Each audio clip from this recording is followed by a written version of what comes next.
Hello दोस्तों, नमस्कार। मैं हूं प्रमोद राव और आप देख रहे हैं बहुजन लाइव।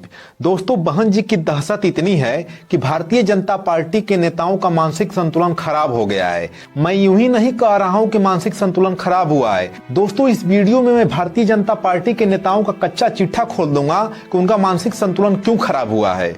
दोस्तों, सबसे पहले आप ये जान लीजिए कि भारतीय जनता पार्टी को ये आभास हो गया है कि वह सत्ता में लौटकर नहीं आने वाले हैं। उसी के डर से उनका मानसिक संतुलन इतना खराब हुआ है।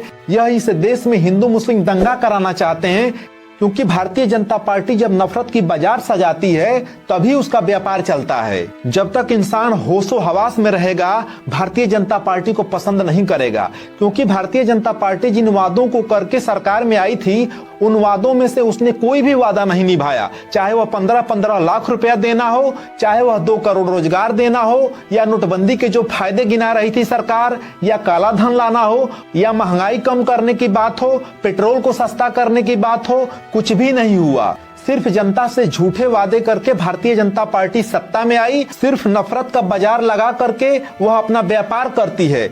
लेकिन लोग अब भारतीय जनता पार्टी की नीतियों को और उनके विचार को समझ चुके हैं। इसके वजह से भारतीय जनता पार्टी का लोकसभा 2024 से जाना तय है, और यही आभास भारतीय जनता पार्टी के नेताओं को हो गया है। इसी वजह से उनका मानसिक संतुलन खराब हो गया है।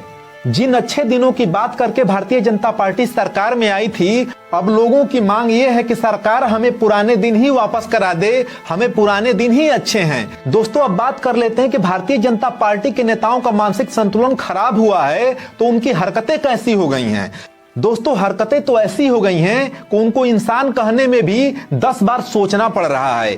भारतीय जनता पार्टी के एक सांसद है रमेश बिगुड़ी, उनके बोल इतने बिगड़ गए हैं कि वह एक समुदाय विशेष को अब शब्दों की ऐसी बौछार कर रहे हैं कि कहा नहीं जा सकता है। दोस्तों, बहुजन समाज पार्टी के सांसद जो अमरोहा के सांसद हैं, कुंवर दानिश अली जी को इस भारतीय जनता पार्टी के सांसद ने कटुआ, मुल्ला, आतंकवादी, उग्रवादी, न जाने कैसे कैसे भाषाओं का प्रयोग करके अपमानित किया। भारतीय जनता पार्टी की इंसानियत तो तब मानी जाती, उनका मानसिक संतुलन ठीक तब माना जाता जब रमेश बिगुड़ी के द्वारा अपशब्द कहा गया और भारतीय जनता पार्टी के अन्य नेता खड़े होकर के उसका विरोध करते या बाद में भी विरोध करते, तो समझ में आता कि इनका मानसिक संतुलन ठीक है। लेकिन जिस समय इस सांसद के बिगड़े हुए बोल संसद में निकल रहे थे, उसी समय पूर्व कानून मंत्री रविशंकर प्रसाद और पूर्व स्वास्थ्य मंत्री हर्षवर्धन जी ठहाके लगा करके सदन में हंस रहे थे।